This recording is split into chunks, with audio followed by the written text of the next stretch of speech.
Hello guys, welcome back to my channel, Kuya Carl TV.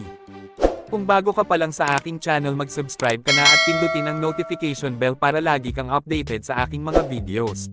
Sa videong ito, ituturo ko sa inyo kung paano i-hide ang number of following sa Facebook profile. Wow! At kung gusto mo malaman ang tricks na ito, sundan mo lang ang videong ito.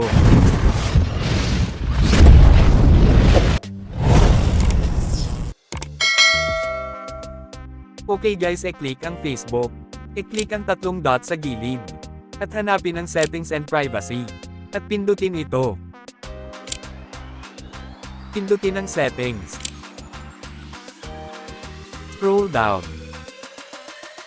At hanapin ang followers and public content. At pindutin ito.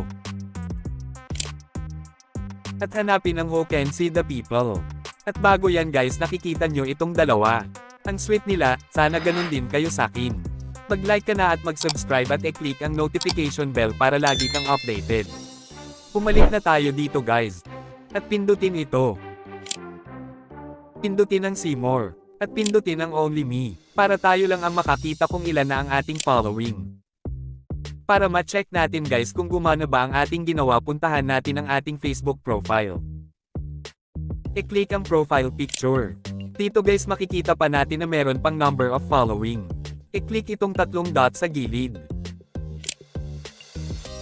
I-click ang view as. O ayan na guys, 0 na ang number of following natin. Wow! Sana guys meron kayong natutunan.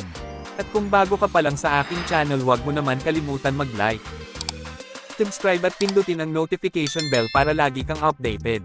Abangan nyo na lang guys ang susunod kong videos. At sa uulitin, maraming thank you sa inyo.